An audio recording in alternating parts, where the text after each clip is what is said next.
Welcome to On the Middle East, the podcast of the award-winning media service El Monitor, where each week we talk with the decision makers and thought leaders who are making the news and shaping the trends in the Middle East.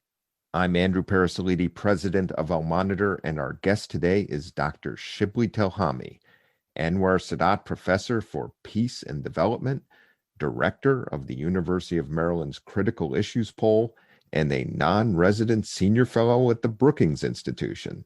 Dr. Telhami is the author of many highly regarded books and articles on the region. His polls are required reading, and his best-selling book, The Stakes, America and the Middle East, was selected by Foreign Affairs as one of the top 5 books on the Middle East in 2003. Shibley has advised every U.S. administration from George H.W. Bush to Barack Obama. He was selected by the Carnegie Corporation of New York, along with the New York Times, as one of the great immigrants for 2013. He is also the recipient of the University of Maryland's Honors College 2014 Outstanding Faculty Award, and was also selected as a 2018-2019 Distinguished Scholar Teacher.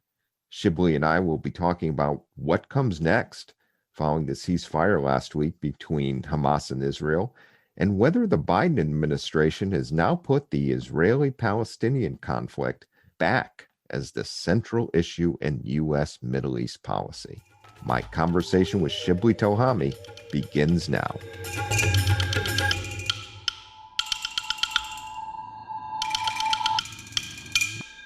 Shibley, welcome to On the Middle East. My pleasure. Let's get into it. President Biden said today, Monday, he is sending U.S. Secretary of State Antony Blinken to Israel, the West Bank, Egypt, and Jordan. What can we expect from this diplomatic initiative? And is the Israeli-Palestinian conflict back on the agenda as the central issue in U.S. policy in the Middle East? Well, Andrew, let's face it. When Biden came to the White House, this was not at all on his agenda, and understandably. I don't think many people expected that it would be, given that he had his hands full with certainly crises at home. But even in the Middle East, the expectation was that he would focus principally, first and foremost, on the return to the Iran nuclear deal, an issue that could draw the U.S. into war. And certainly he doesn't want to have that done. And perhaps in a way, because of Israeli opposition on that issue, he also didn't want to open another front with the Israeli Prime Minister Netanyahu on the issue of Palestine. So that was definitely not a high priority issue.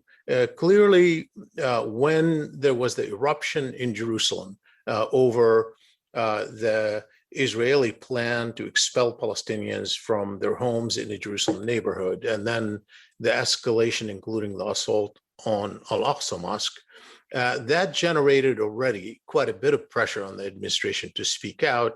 And then you had the Hamas rockets coming in from Gaza to Israel, followed by extensive bombings in Gaza, both of which generated enormous civilian casualties and destruction, although overwhelmingly Palestinian by a ratio of 20-1 in terms of deaths alone.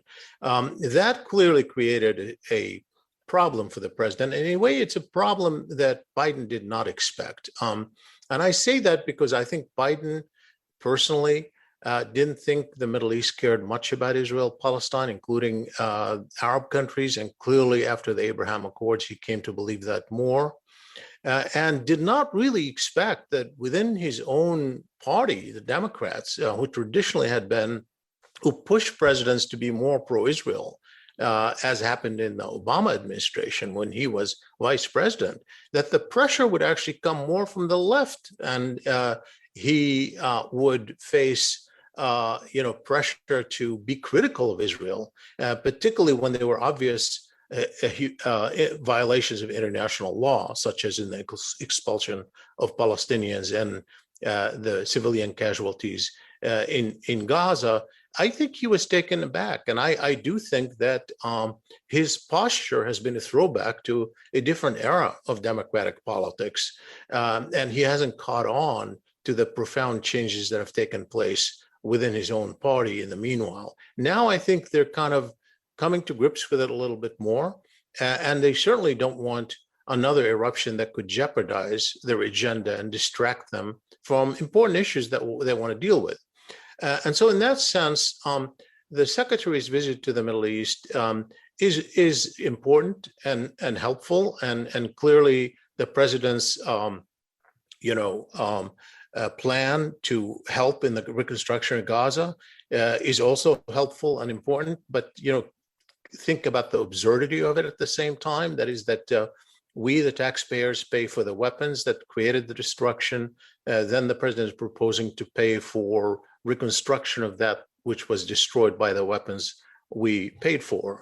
It is kind of an absurd situation, but that's where we find ourselves. A question for the secretary in the meanwhile is, if the aim is simply to bring back quiet and prevent an eruption, which is good in itself in some ways, then he's not going to succeed. He's not going to succeed because the conditions that gave rise to this, the unending occupation with no political horizon, what's happening in Jerusalem in terms of planned expulsions of Palestinians from their homes, if those things are not addressed in a profound way, then I think they're going to face another eruption sooner or later. Let's get into some of what's happening in the region.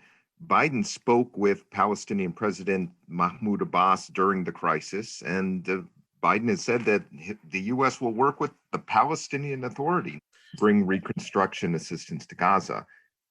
But it was just a few weeks ago that Abbas pulled down the long-awaited Palestinian elections, as it appeared his support was much thinner than he expected, that his Fatah coalition was fractured, and that Hamas was better placed even in the West Bank than many had thought.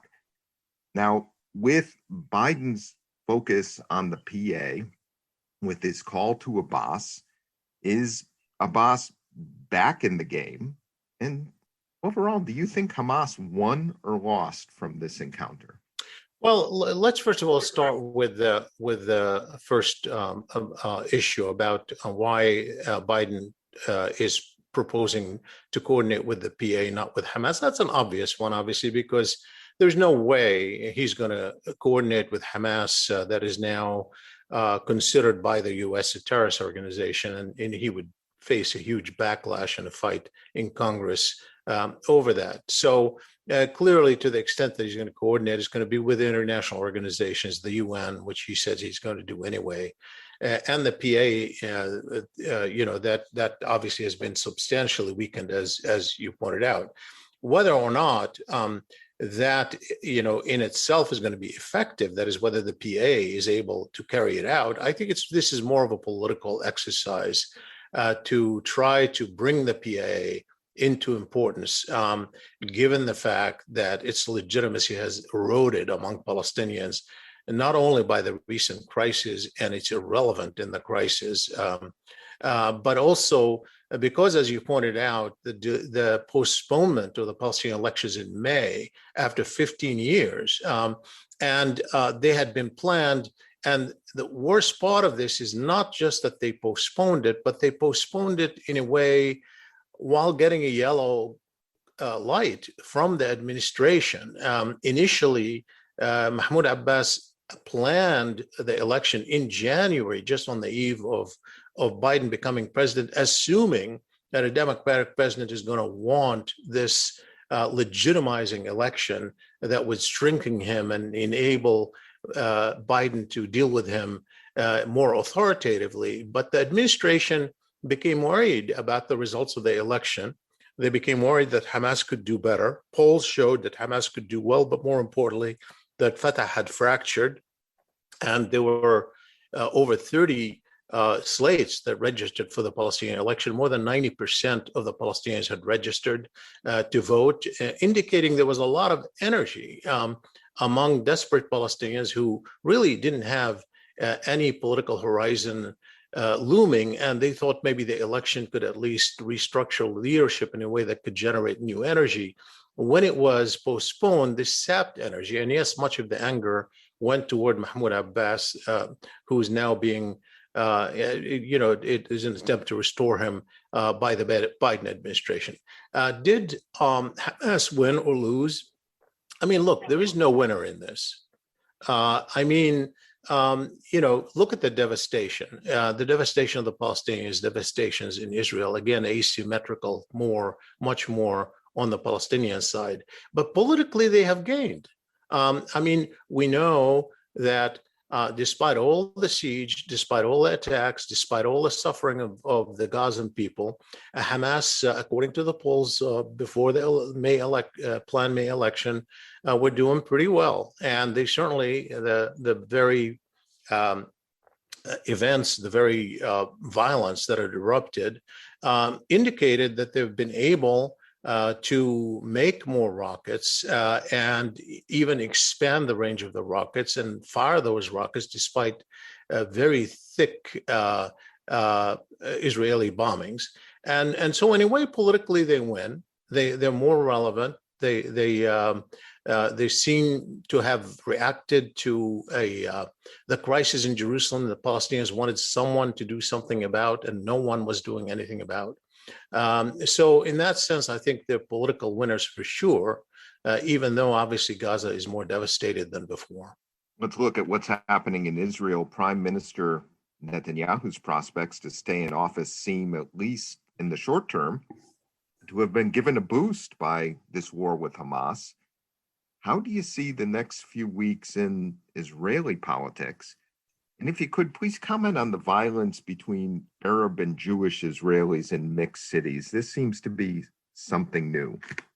Yeah, I think let's start with the Israeli Prime Minister Netanyahu and his behavior. Now, look, most Israeli analysts, look at the newspapers and commentary, see him as Trumpist in the sense that he's focused only on what's good for him politically, much more than anything else in the game. And in this particular case, whoever started the provocation of Palestinians, whether it was the far right that is in a coalition with him or other groups, he clearly benefited from the escalation, in part not only because he distracted from his legal troubles that he's facing now, corruption charges, but also because he prevented the emergence of a government without him, which seemed looming and seemed imminent, with the support of an Arab party that would give it a majority in the Knesset. And now with this escalation, it became impossible for both the right-wing parties within the alternative coalition and for the Arab party to join such a coalition, given their different take on and sympathies on the Israeli-Palestinian violence. And so in that sense, he clearly prevented for now the emergence of that government, and B, he restored the possibility of forming a government, particularly as the party Yamina, right-wing party that had wanted to join the alternative coalition, now seems to be talking to him again. Whether or not he'll succeed remains an open question, in part because he still will need some support from an Arab party or some splinter from some other party. And obviously right now with the accounting and interpreting the events in Israel, most people think that Israel failed in its current, despite all of the bombings and the destruction in Gaza, that it had failed strategically to obtain its objectives. And in fact, many within the Israeli political mainstream accused Netanyahu of deliberately helping Hamas as a boogeyman in order to not deal with Abu Mazen politically or make any concessions. So that sort of debate within Israel, that discourse within Israel, is going to play itself out, and the results are unpredictable. What about the violence in the mixed cities between Israeli Arabs and Jews? I think this is really the biggest issue, Andrew, that you're putting your finger on. And I say it's the biggest. It's not obviously the biggest issue is the over 50 years of occupation with no end in sight, and we know what Palestinians are going through in that occupation. So that is clearly the main crisis. But on that, nothing has changed. Not before, not after this eruption of violence. Between Israel and Hamas in Gaza.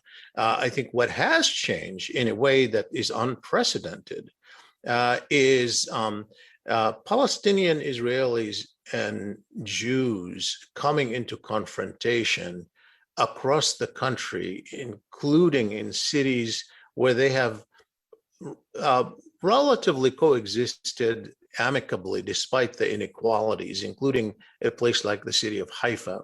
And we have seen that on a scale that we have never witnessed since 1948. And I don't say that lightly. This is something really important. And there appears to have been some profound change. Not that many Israelis, whether they're Jews or Palestinian Israelis, don't want to try to avoid an eruption because they know the danger of that for their communities. But what is happening is that you have now a trend, certainly among the Jewish far right, which is provoking Palestinians who deliberately want Palestinians expelled from Israel, and now young Arabs who just don't want to go back to the status quo of inequality and want to assert themselves in a big way. And that is new, and that is profound.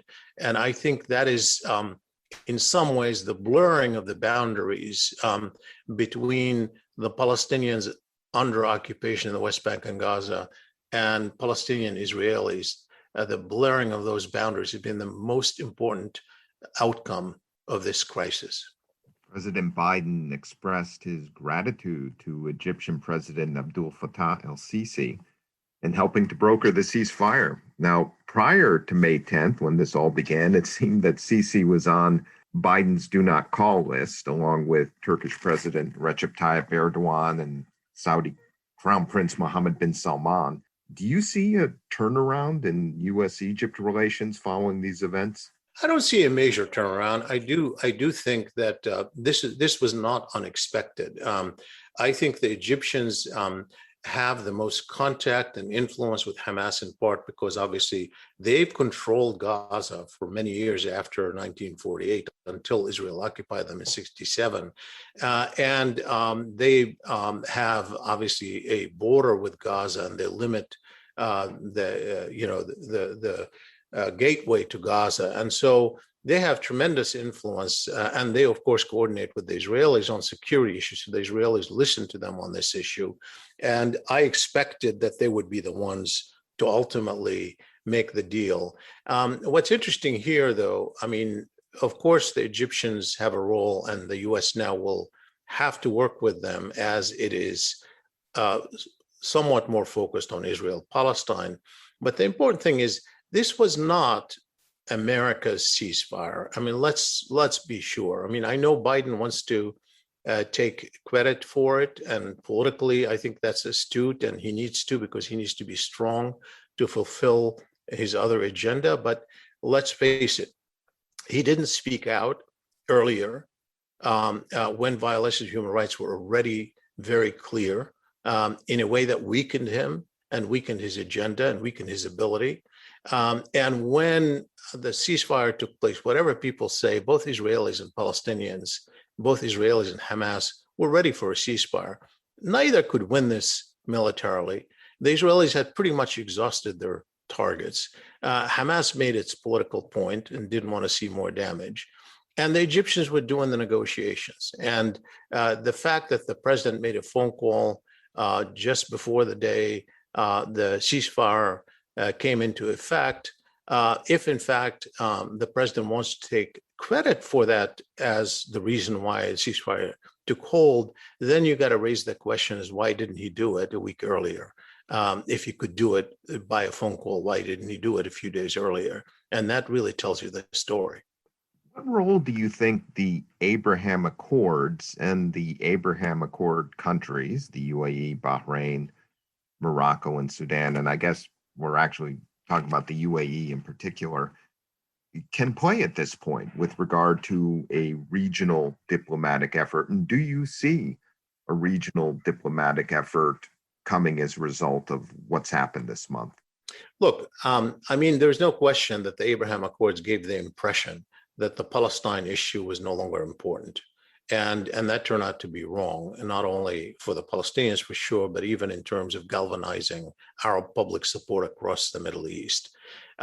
It did withstand the crisis, that is the Abraham Accord, did withstand the crisis. No one really stopped relations with Israel and the continuing relations with Israel.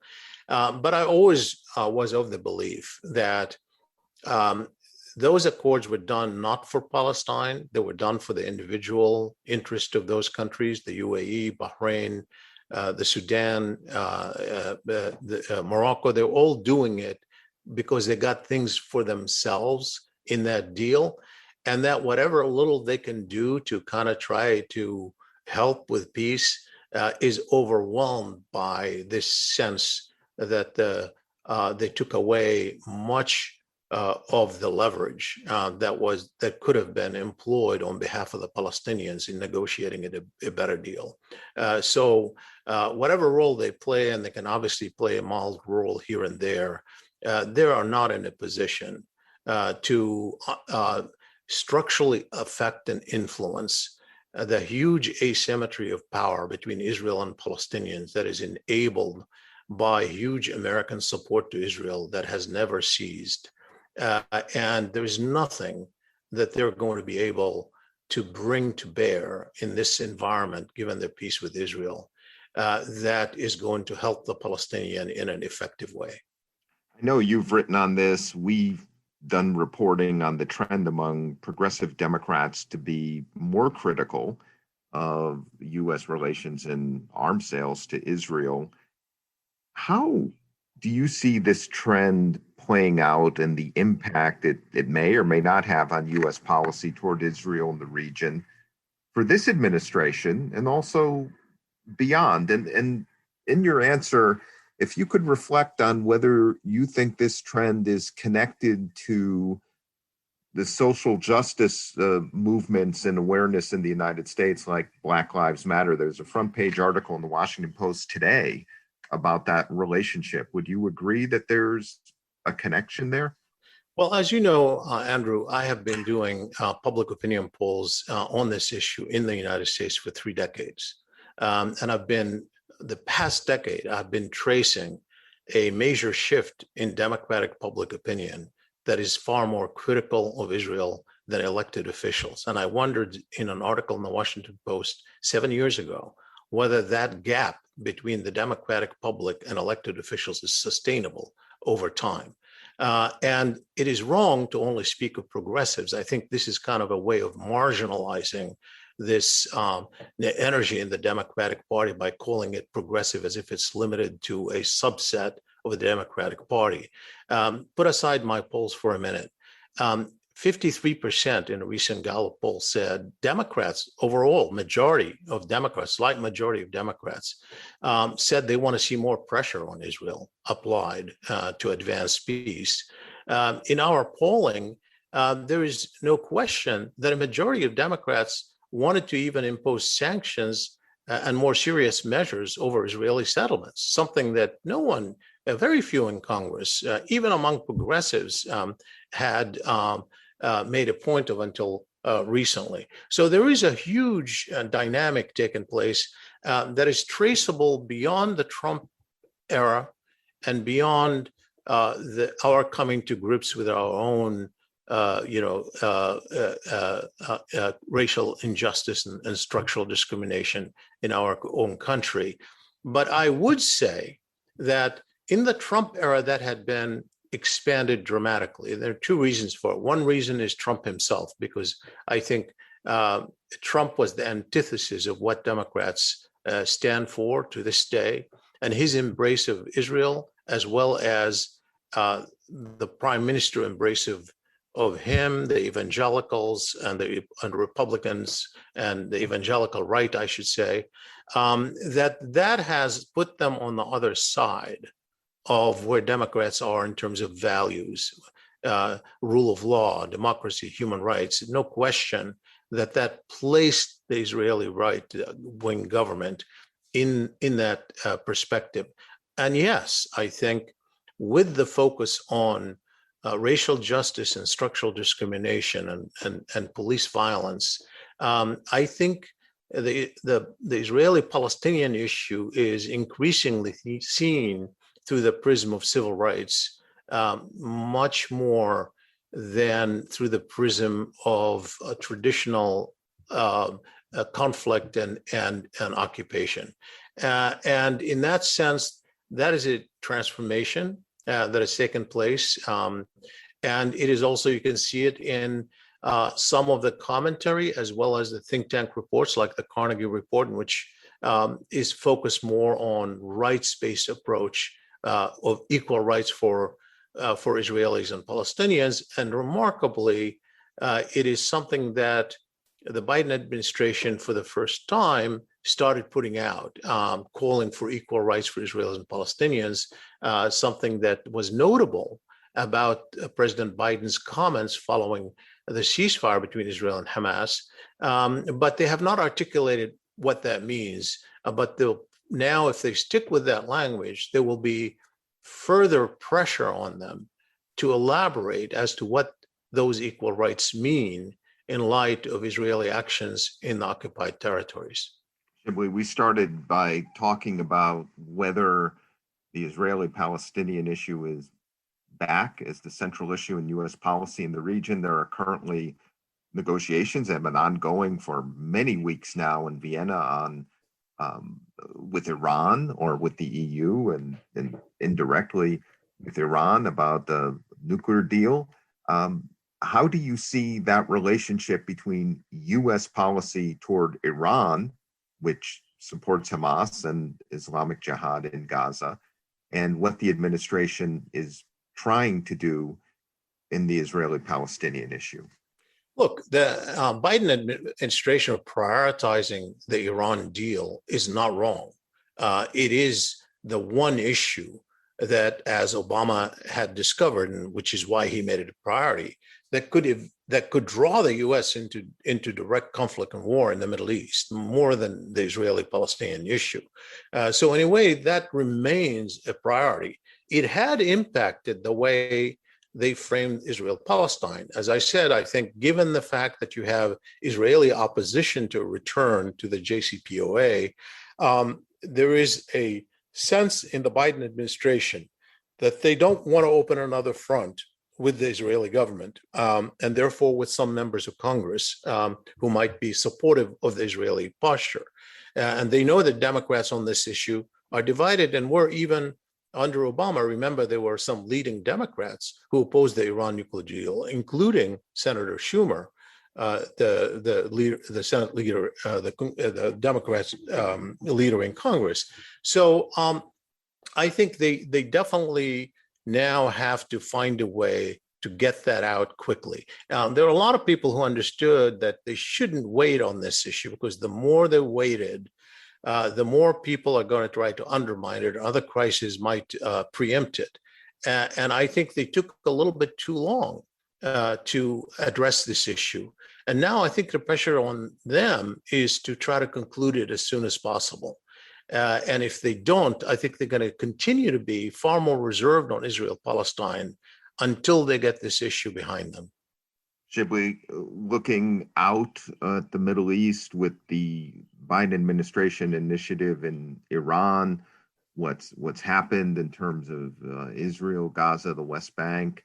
There's also, a peace initiative that the administration has tried to broker over Yemen.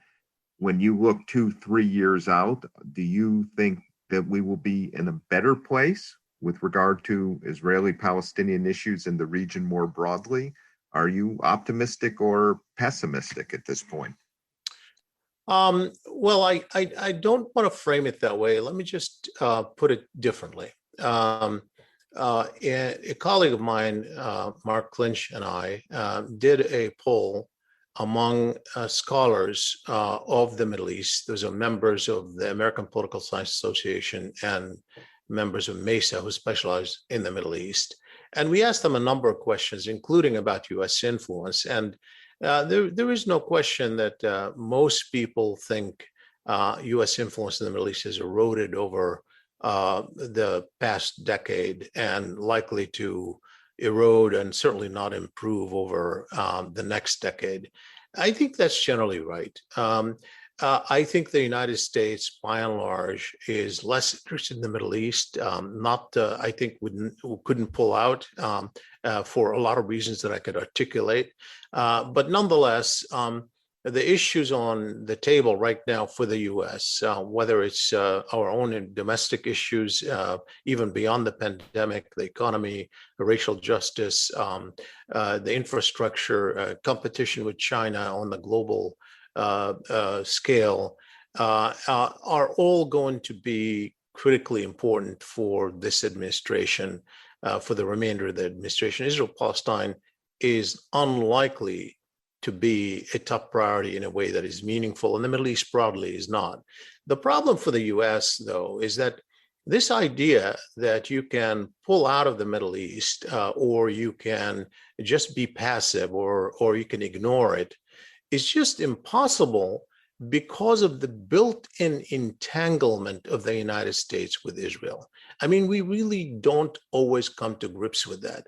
The Israeli behavior is enabled by American support. And I'm not just speaking of the nearly $4 billion a year that Israel gets from the US over time since the end of World War II. It's the largest sum going to any country in the world. But there are three other things where we are entangled in Israeli behavior. One is shielding Israel at the United Nations against resolutions that could have helped push Israel to end its occupation, giving Israel the qualitative edge militarily, uniquely so, technology that we don't give to anyone else in order to maintain its military superiority and the asymmetry of power that now exists in the region. And then working closely to use our clout and incentive and money and backing and deals to get Arab states to make peace with Israel without necessarily making Israel compromise on the issue of Palestine. Those are things that make the US directly complicit in what happens anytime in the relationship between Israel and the Palestinians, or Israel and its neighbors. And therefore, the US cannot extricate itself. And there is American passivity means still that the US would be complicit, in fact, if it really does not play a role to address the issues that are enabled by this American support. So the thought that this withdrawal from the Middle East could take place without disentanglement from this support for Israel is just not something that's realistic. Shibley Telhami, thank you for sharing your comments and analysis with us today on the Middle East. My pleasure. We will return after this break.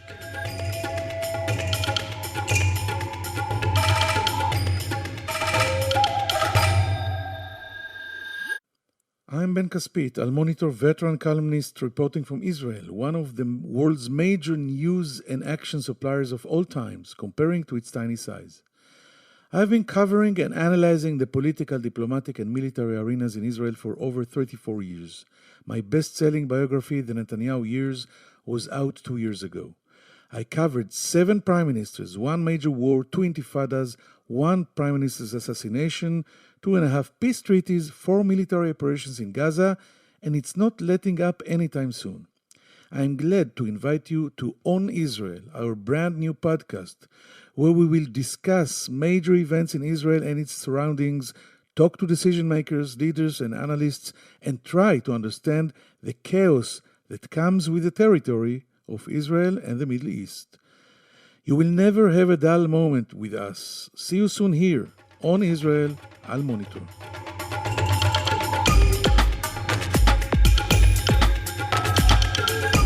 Thanks again to our guest, Shibley Telhami, for joining us today, and to our production team of Phil Calabro of El Monitor and Beowulf Rochlin of Two Square Media Productions.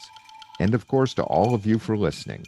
We will return next week, and in the meantime, please sign up for this and our other El Monitor podcast on Israel at your favorite podcast platform.